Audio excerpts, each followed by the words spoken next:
Hello friends, welcome to RK tutorial. ఈరోజు మనము TET paper 1లో భాగంగా జనవరి 10, 2025 సంవత్సరంలో షిఫ్ట్ 2లో జరిగినటువంటి కొన్ని క్వశ్చన్ల కాన్సెప్ట్ చూద్దాం మనము. అందులో భాగంగా మొదటి క్వశ్చన్ ఏముందంటే, ఒక దుకాణదారుడు టీవీని రూపాయలు 90,000కి అమ్మాడు. అమ్మిన వెల ఇది, కొన్న వెల కాదు, అమ్మిన వెల. మరియు దాని కొన్న వెలలో 4వ వంతు లాభం పొందాడు. అయితే కొన్న వెల ఎంత అన్నాడు. అయితే దుకాణదారు కూడా టీవీని ఎంతో కొంత ధర కొనింటాడు. కొని ఏం చేస్తాడు, వాడు ఎంతో కొంత లాభానికి అమ్ముతాడు అనమాట. కాబట్టి అమ్మిన వెల మనకి ఇచ్చినాడు, కానీ కొన్న వెల మనకి ఇవ్వలేదు. అయితే కొన్న వెల మీద వాడేం చేసినట్ట, వాడు కొన్న వెలలో 4వ వంతు లాభం పొందిందంట. కాబట్టి అయితే కొన్న వెల ఎంత అన్నాడు. చూడండి, చాలా చిన్న క్వశ్చన్ చూడండి. ఫస్ట్ మనము కొన్న వెల ఫస్ట్ ఎక్స్ అనుకున్నాం. కొన్న వెల ఎంత ఎక్స్ అనుకున్నాం మనము. మరి లాభం ఎంత చెప్పండి. కొన్న వెలలో 4వ వంతు అంటే ఏం చేయాలి, మనం భాగారించాలి మనం. కాబట్టి లాభం ఎంతంటే కొన్న వెలలో 4వ వంతు అంటే ఏం చేస్తాం మనం, x/4 అనమాట.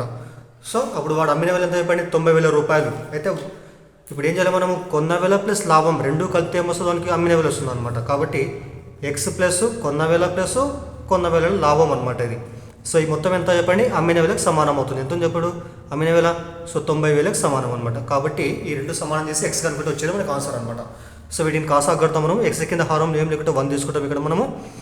వీటి యొక్క కాసా కడితే ఒక 4 తర్వాత అడ్డగుణాకారం 4 × x 4x ప్లస్ 1 × x ఒక x అనమాట.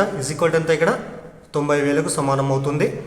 దాని తర్వాత 4x ప్లస్ x ఎంత 5x అవుతుంది. 5x ఈక్వల్ టు ఇక్కడ 4 ఏం చేస్తుంది, ఇక్కడ భాగించేది అవుతలేకపోతే గుణిస్తుంది. కాబట్టి 90,000 × 4 అనమాట. అదేవిధంగా 5 కూడా అవుతలేకపోతే భాగిస్తుంది. కాబట్టి x ఈక్వల్ ఎంత 90,000 × 4/5 అనమాట. క్యాన్సిలేషన్ చేస్తే 5 × 5 5 × 5 ఇక్కడ 4 ఉంటుంది. 4 0 అంటే 40 కాబట్టి 5 × 40 తర్వాత 3 0 కాబట్టి 5 0 0 0 ఇక్కడ.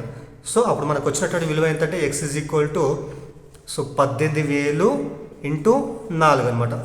మరి 18 ఎంత 72, పక్కన 3 0 0 ఇక్కడ. కాబట్టి ఇప్పుడు మనకి కొన్న వెల ఎంత, ఇక్కడ ఎక్స్ అంటే ఏంటి, కొన్న వెల. కాబట్టి కొన్న వెల ఎంత వాడు 72,000 రూపాయలు అనమాట. కాబట్టి దుకాణదారుడు కొన్న వెల ఎంత అంటే 72,000 రూపాయలు అనమాట.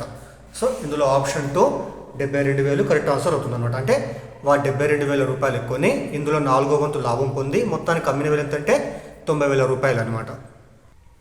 అయితే తర్వాత సెకండ్ క్వశ్చన్ చూడండి. సెకండ్ ఏమంటే, వృత్తాలకు సంబంధించిన క్రింది వాక్యాలలో ఏవి సరైనవి అన్నాడు. వృత్తాలకు సంబంధించినటువంటి వాక్యాలలో ఏవి సరైనవి అన్నాడు. ఇందుకు ఆప్షన్లు ఇవ్వలేదు. ఇక్కడ ఇచ్చినటువంటి స్టేట్మెంట్లు ఏమున్నాయంటే, ఇచ్చినటువంటి వాక్యాలు ఏమున్నాయంటే, వృత్తానికి ఒకే కేంద్రము ఒకే వ్యాసం ఉంటుంది అన్నాడు. ఇక్కడ వృత్తానికి ఒకే కేంద్రము ఒకే వ్యాసము ఉంటుంది. తర్వాత సరే ఫస్ట్ చూద్దాం మనము. ఏముంటుందంటే వృత్తానికి ఒకే కేంద్రం ఒకే వ్యాసం ఉంటుందంట. అయితే ఇది రాంగ్ అనమాట. ఎందుకోసం అంటే ఏదైనా ఒక వృత్తం తీసుకుంటే మనము వృత్తానికి కేంద్రం మాత్రం ఒకటే ఉంటుంది, కానీ వ్యాసాలు మాత్రం అనేకంగా ఉంటాయి అన్నమాట. వృత్త కేంద్రం గుండా పోయేటువంటి జాలని ఏమంటారంటే వ్యాసం అని అంటారు. ఒక వ్యాసం మాత్రమే కాదు, ఈ విధంగా గీస్తే మనం కేంద్రంగా తీసుకుంటే ఇట్లా చాలా వ్యాసాలు గీయచ్చు మనం. అంటే వృత్త కేంద్రం గుండా పోయేటువంటి జాలని ఏమంటారంటే వ్యాసాలు అని అంటారు. ఈ వ్యాసాలు వృత్తానికి అనంతంగా ఉంటాయి. కాబట్టి ఒకటోది ఏముంది ఇక్కడ, వృత్తానికి ఒకే కేంద్రం అంటే ఇది కరెక్టే, కానీ ఒకే వ్యాసం అనేటిది ఏదైతే ఇచ్చినాడో అది రాంగ్ అనమాట. కాబట్టి వాక్యం మొత్తం మనకి ఇది రాంగ్ అవుతుంది అనమాట. కాబట్టి ఏ అనేటువంటిది రాంగ్ అనమాట. అదేవిధంగా సెకండ్ ఏముంది ఇక్కడ, ఒక చాపము దాని చివరి బిందువులను వృత్త కేంద్రంతో కలిపేటువంటి 2 వ్యాసార్థాల చేత ఆవరించబడిన ప్రాంతాన్ని సెక్టారు లేదా త్రిజ్యాంతరము అని అంటారు. ఇది కరెక్ట్ అనమాట. చూడండి ఇక్కడ. మరి వృత్తం ఏదైనా ఒక వృత్తం తీసుకుంటే మనము వృత్తంలో కొంత భాగం తీసుకుందాం మనం. సరే ఇది కాదు, సరే మనం వృత్తం ఈ విధంగా తీసుకుంటే మనము ఇది వృత్తం, ఇది వృత్తానికి మధ్యలో ఏముంటుంది, ఇక్కడ కేంద్రం ఉంటుంది అనమాట. వృత్తానికి కేంద్రం ఉంటుంది. అయితే వృత్తంలో ఎంతో కొంత ఇక్కడ వృత్త పరిధి పైన కొంత భాగాన్ని చాపం అని అంటారు అనమాట. ఈ విధంగా కొద్ది చాపం తీసుకుంటే మనం ఈ చాపంలో ఉన్నటువంటి చివరి బిందువులు ఏవైతే ఉంటాయో ఈ చివరి బిందువులను ఈ కేంద్రానికి కలిపేటువంటి వ్యాసార్థాలు, ఇదొక వ్యాసార్థము ఇదొక వ్యాసార్థం అనమాట. వృత్త చాపం యొక్క చివరి బిందువులు, ఈ బిందువులు ఏం కావాలి మనకు, కేంద్రానికి కలపాలి. కలిపితే వచ్చేది ఏమంటారు, వ్యాసార్థం అంటారు. 2 వ్యాసార్థాలు వృత్త చాపం వల్ల ఏర్పడినటువంటి ఈ ప్రాంతాన్ని ఏమంటారు అంటే త్రిజ్యాంతరం అని అంటారు. త్రిజ్యాంతరం అన్న ఒకటే, లేకపోతే సెక్టార్ అని అంటారు. కాబట్టి ఈ ప్రాంతాన్ని ఏమంటారంటే సెక్టార్ అని అంటారు. కాబట్టి సెకండ్ స్టేట్మెంట్ కరెక్ట్ స్టేట్మెంట్ అవుతుంది అనమాట. సెకండ్ది కరెక్ట్ అవుతుంది. సో బి కరెక్ట్ అవుతుంది ఇక్కడ. అదేవిధంగా సి ఏముంది ఇక్కడ, వ్యాసము కూడా జానే అన్నాడు, వ్యాసం కూడా జానే, రైట్, ఇది కూడా కరెక్టే అనమాట ఇక్కడ. సో ఇది కూడా కరెక్ట్. మరి వ్యాసం కూడా జా అంటే అర్థమైంది ఇక్కడ, జా అంటే అర్థమైందంటే సో ఏదైనా మనము వృత్తం తీసుకున్నప్పుడు సో వృత్తానికి మధ్యలో కేంద్రం ఉంటుంది. ఫస్ట్ గుర్తుపెట్టుకోండి, సో వృత్తం పైన వృత్త పరిధిపై ఉన్నటువంటి ఏవైనా రెండు బిందువులు, ఫర్ ఎగ్జాంపుల్ ఏ అనే బిందువు, ఇక్కడ బి అనే బిందువు ఉంది ఇక్కడ మనం.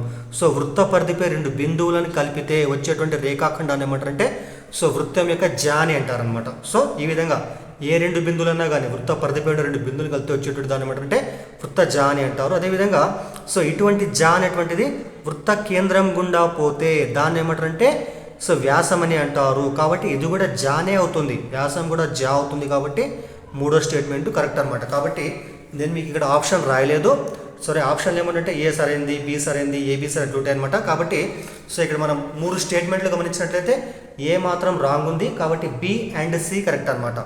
సో సెకండ్ దాంట్లో బి అండ్ సి కరెక్ట్ అవుతుంది అనమాట.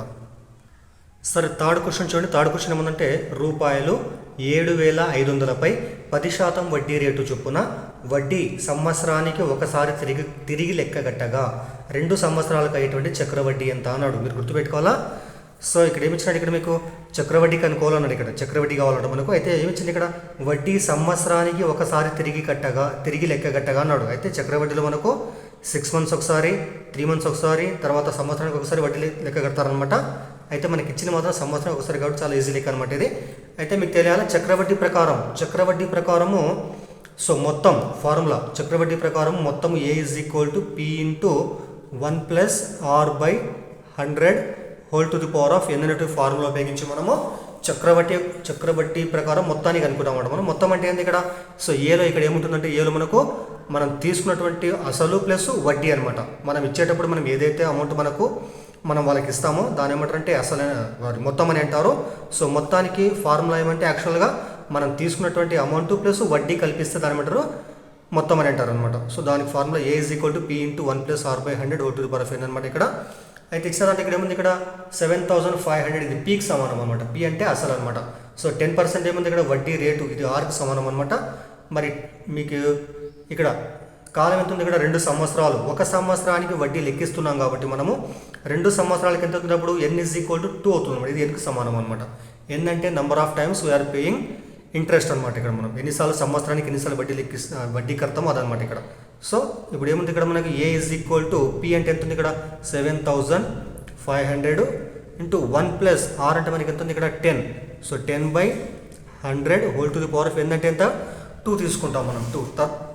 కాబట్టి next A is equal to 7,500 ఇక్కడ క్యాన్సల్ చేద్దాం మనం 10 1 జా. సో 10 జా ఇక్కడ. So 1 plus 1/10 whole to the power of 2 ఇక్కడ సింప్లిఫికేషన్ చూడండి. So capital A is equal to 7,500 ఇక్కడ 1 కింద హారంలో ఏం లేకుండా 1 తీసుకుంటాము. ఇక్కడ కాసా కట్టేస్తే ఒక 10. సో 10 ఎక్కం 10 ప్లస్ ఒక ఎక్కం 1 ఇక్కడ హోల్ స్క్వేర్ ఇక్కడ. సో దాని తర్వాత capital A is equal to 7,500. So 10 plus 1 ఎంత 11/10 హోల్ స్క్వేర్ ఉంది ఇక్కడ. స్క్వేర్ అంటే ఏమొస్తుంది, హోల్ స్క్వేర్ అంటే సో 2 టైమ్స్ అనమాట. 11/10 ఇంటూ సో 11/10 డైరెక్ట్ రాసిన ఇక్కడ. తర్వాత ఇక్కడ 2 జీరోస్ ఉంది ఇక్కడ. సో 10 బదులు 100 కాబట్టి 100 ఇక్కడ 100 క్యాన్సిల్ చేస్తే మనం 2 జీరోస్ క్యాన్సిల్ అయిపోతే ఇక్కడ. అప్పుడు మనకు వచ్చేటువంటి మిగిలే విలువ ఏంటంటే 75 ఇంటూ 11 జా 121 అనమాట. సో ఇంటూ చేద్దాం మనము.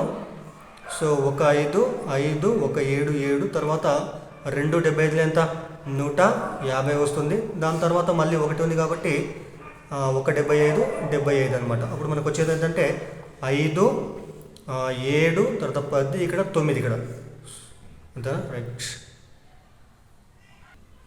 సో అప్పుడు అయ్యేటువంటి మొత్తం ఇదేంటి, మొత్తం ఏకి సమానం. ఏ ఎంత అంటే 9,075 రూపాయలు అనమాట. అంటే చక్రవడ్డీ ప్రకారము మనము వాళ్ళకి చెల్లించే మొత్తం ఎంతంటే 9,075 రూపాయలు అనమాట.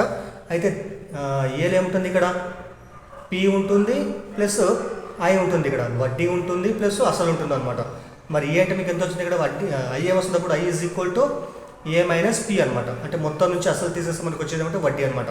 సో ఏ మీకు ఎంత ఉంది ఇక్కడ 9,075 తర్వాత తీసుకున్న డబ్బులు ఎంత 7,500 తీసేస్తే మనకి ఎంత వస్తుంది ఇక్కడ 5 7 15 పోతే 5 8 7 పోతే 1 అనమాట 1575. కాబట్టి సో అయ్యేటువంటి చక్రవడ్డీ ఎంత అంటే సెకండ్ ఆప్షన్ 1575 అవుతుంది అనమాట. సరే, ఫోర్త్ క్వశ్చన్ చూడండి. ఫోర్త్ క్వశ్చన్ మీకు ఇక్కడ ఆప్షన్ రాయలేదు, నేను డైరెక్ట్ లెక్క చేసేద్దాము. సో ఫోర్త్ ఏముందంటే ఒక చతురస్రము ఒక దీర్ఘ చతురస్రము చుట్టుకొలతలు సమానం అంట. ఒక చతురస్రము దీర్ఘ చతురస్రం రెండింటి చుట్టుకొలతలు సమానం ఉన్నాయంట.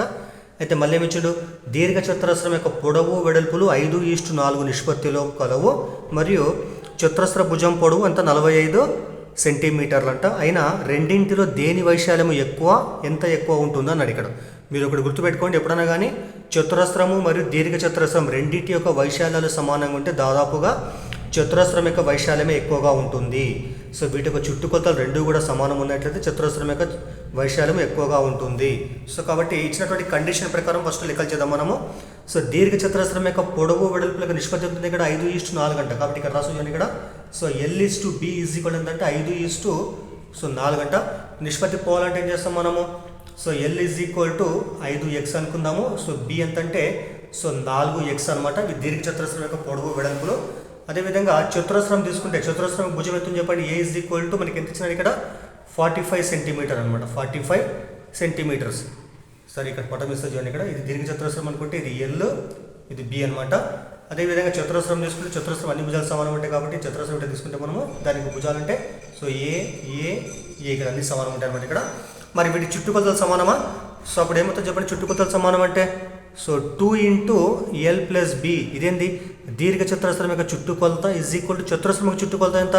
4 × భుజం కాబట్టి 4x సమానం అవుతుంది అనమాట. సో 2 × L + B 4 × x సమానం అవుతుంది. ఇక్కడ సో LHS RHSలో 2 ఇక్కడ 4 ఉంది కాబట్టి క్యాన్సిల్ చేద్దాం మనము. 2 × 2 సో 2 × 4 అనమాట. మరి L అంటే మనకి ఎంత ఉంది చెప్పండి? ఇక్కడ L అంటే 5x ఉంది. L అంటే 5x + B అంటే ఎంత చెప్పండి? 4x. B అంటే 4x. ఇక్కడ ఏముంది? ఇక్కడ 2a మిగిలింది ఇక్కడ. సో 2 × a అంటే మనకి ఇచ్చినట్టు ఇక్కడ 45 రాసుకుందాం ఇక్కడ 45. మరి 5x + 4x ఎంత? 9x 45 2 జా సో 90 ఇక్కడ 90 అవుతుంది ఇక్కడ. మరి క్యాన్సల్ చేస్తే 9 × 9 10. సో x మనకి ఎంత వచ్చింది చెప్పండి? 10 వచ్చింది ఇక్కడ. సో x 10 కాబట్టి అప్పుడు L ఎంత అవుతుందో చెప్పండి? ఇక్కడ L 5x ఉంది ఇక్కడ. సో 5 × x అంటే ఎంత? 10 కాబట్టి 5 10 సో 50 వస్తుంది ఇక్కడ. అదేవిధంగా సో B ఎంత చెప్పండి? 4x ఇక్కడ. 4 × x అంటే ఎంత? 10. మరి 10 × 40 అంటే సో దీర్ఘ చతురస్రం యొక్క పొడవు ఎంత అంటే 50 సెంటీమీటర్లు. దీర్ఘ చతురస్రం యొక్క వెడల్పు ఎంత చెప్పండి? ఇక్కడ 40 సెంటీమీటర్లు అనమాట. చతురస్రం యొక్క భుజం ఎంత ఇక్కడ? 45 సెంటీమీటర్స్ అనమాట. మరి ఇప్పుడు ఏం చేద్దాం మనము? దీర్ఘ చతురస్ర వైశాల్యం కనుక్కుందాం మనం. మరి దీర్ఘ చతురస్ర వైశాల్యం ఫార్ములా L × B ఆర్ పొడవు × వెడల్పు అనమాట. పొడవు ఎంత ఉంది ఇక్కడ? 50 కాబట్టి సో 50 × వెడల్పు అంటే ఎంత? 40 ఉందా? 40. సో 50 × 40 5 × 20 తర్వాత 2 సున్నాలు ఇక్కడ 2000 చదరపు సెంటీమీటర్లు ఇక్కడ. అదేవిధంగా చతురస్రం యొక్క వైశాల్యం ఏంది? So A² or A × A or భుజం × భుజం అనమాట. ఏ అంటే మనకి ఎంత ఉంది ఇక్కడ? 45 × 45 రెండు గుణిస్తే మనకు వచ్చే విలువ ఎంత? 2025 చదరపు సెంటీమీటర్లు అనమాట. మరి ఏమొచ్చింది ఇక్కడ మనకి? దీర్ఘ చతురస్రం యొక్క వైశాల్యం ఎంత వచ్చింది మనకు? 2000 చదరపు సెంటీమీటర్లు వచ్చింది. సో చతురస్రం యొక్క వైశాల్యం ఎంత వచ్చింది? 2025 చదరపు సెంటీమీటర్ రావడం జరిగింది అనమాట. కాబట్టి సో ఈ రెండింటిలో మనకి ఎక్కువ వైశాల్యం దేంతో చెప్పండి? ఇక్కడ చతురస్ర వైశాల్యం ఎక్కువ ఉంది. ఎంత ఎక్కువ చెప్పండి? ఇక్కడ 2025 అనేటువంటిది 2000 కంటే 25 చదరపు సెంటీమీటర్లు ఎక్కువగా ఉంది. కాబట్టి ఇచ్చినటువంటి ఆప్షన్లో ఆన్సర్ ఏమంటే చతురస్రం అనేటువంటిది దీర్ఘ చతురస్ర వైశాల్యం కంటే కూడా 25 చదరపు సెంటీమీటర్లు ఎక్కువ వైశాల్యాన్ని కలిగి ఉంటుంది. అయితే ఆప్షన్ ఇక్కడ క్వశ్చన్ చాలా పెద్దగా ఉంది కాబట్టి ఆప్షన్ రాయలేదు నేను, కాబట్టి అర్థం చేసుకోగలరు. సో గుర్తుపెట్టుకోండి. సో 5th క్వశ్చన్ చూడండి. 5th ఏముందంటే భిన్నాలకు సంబంధించిన క్రింది వాక్యాలలో ఏవి సరైనవి అన్నాడు. భిన్నాలకు సంబంధించిన క్రింది వాక్యాలలో ఏవి సరైనవంట. ఫస్ట్ ఏముంది ఇక్కడ? సో ఒక అపక్రమ భిన్నంలో లవము హారము కంటే తక్కువ అన్నాడు. సో ఒక అపక్రమ భిన్నంలో లవము హారము కంటే తక్కువ అన్నాడు. ఇది రాంగ్ అనమాట ఇది. సో ఎప్పుడైనా గుర్తుపెట్టుకోండి, అపక్రమ భిన్నంలో ఖచ్చితంగా లవము ఎక్కువగా ఉంటుంది, హారము తక్కువగా ఉంటుంది అన్నమాట. ఉదాహరణ తీసుకుంటే మనము సో 5/2 తీసుకుంటాం మనం. సో లవం పెద్దగా ఉంది, హారం చిన్నగా ఉంది. దీని ఏమంటే దీన్ని అపక్రమ భిన్నం అని అన్నాడు. కానీ అక్కడ మనకేమిచ్చినాడు? అపక్రమ భిన్నంలో లవము హారము కంటే తక్కువ అంట. సో లవం హారం కంటే తక్కువ ఎప్పుడు కూడా ఉండదు అనమాట. లవం ఖచ్చితంగా పెద్దదిగా ఉంటుంది. దాని ఏమంటారంటే అపక్రమ భిన్నం అని అంటారు అనమాట. కాబట్టి సో స్టేట్మెంట్ ఏ రాంగ్. మరి సెకండ్ స్టేట్మెంట్ ఏముంది ఇక్కడ? సో సెకండ్ ఏముందంటే భిన్నములో లవహారాలు పరస్పర ప్రధాన సంఖ్యలు అయితే, భిన్నంలో లవహారాలు పరస్పర ప్రధాన సంఖ్యలు అయితే ఆ భిన్నము కనిష్ట పదాలలో ఉందంటాము. ఇది కరెక్ట్ అనమాట ఇది. సో సెకండ్ది బి అనేటువంటిది కరెక్ట్ స్టేట్మెంట్ అవుతుంది. మరి సో పరస్పర ప్రధాన సంఖ్యలు అంటే ఏంది? పరస్పర ప్రధాన సంఖ్యలు అంటే ఏమంటే సో ఏవైనా రెండు సంఖ్యలకు ఉమ్మడి కారణాంకం ఒకటి మాత్రమే ఉంటే సో దాన్ని ఏమంటారంటే పరస్పర ప్రధాన సంఖ్యలు అని అంటారు. ఫర్ ఎగ్జాంపుల్ సో 2, 3 ఇవి సరే 2, 3 తీసుకున్నాం మనం. 2, 3 వీటిని ఏమంటారు? పరస్పర ప్రధాన సంఖ్యలు. ఎందుకోసం అంటే 2కి వచ్చే కారణాంకాలు ఏంటి? 2 × 1. 3కి వచ్చే కారణాంకాలు ఏమంటే 3 × 1. ఈ రెండు సంఖ్యలకు ఉమ్మడి కారణాంకం ఒకటి తప్ప వేరే ఉమ్మడి కారణాంకాలు లేవు. కాబట్టి ఏమంటారు? దీన్ని పరస్పర ప్రధాన సంఖ్యలు అని అంటారు. అలా కాకుండా అదేవిధంగా సో 4, 7 తీసుకుందాం మనం. మరి 4 వచ్చే కారణాంకాలు ఏముంటాయి? సో 2 × 1 వస్తుంది. అదేవిధంగా 7కి వచ్చే కారణాంకాలు 7 × 1. సరే దీనికి 4 కూడా కారణాంకం అవుతుంది. అయితే 4కు 7కు ఉమ్మడి కారణాంకం ఏమిటి? ఇక్కడ కేవలం ఒకటి మాత్రమే ఉంది.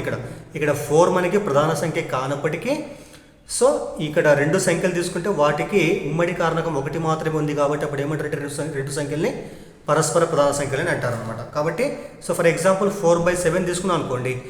ఇవి రెండు ఏమవుతాయి? పరస్పర ప్రధాన సంఖ్యలు అవుతాయి. వాటికి సో ఉమ్మడి కారణం ఒకటే కాబట్టి వీటిని క్యాన్సల్ చేయడానికి రాదు మనకి. కాబట్టి ఏమంటారు? దీన్ని కనిష్ట పదాలలో ఉన్నాయని అంటారు. ఇది తీసుకోవచ్చు, ఈ విధంగా 2/3 తీసుకోవచ్చు అనమాట. కాబట్టి సో మీకు ఆప్షన్లు ఇక్కడ ఇవ్వలేదు. ఆప్షన్లు ఏమనంటే ఏ సరైంది, బి సరైంది, ఏబి సరైంది. సో ఏబి సరైనది కాదనమాట. కాబట్టి మనకి ఇచ్చిన స్టేట్మెంట్ ఏముంది ఇక్కడ?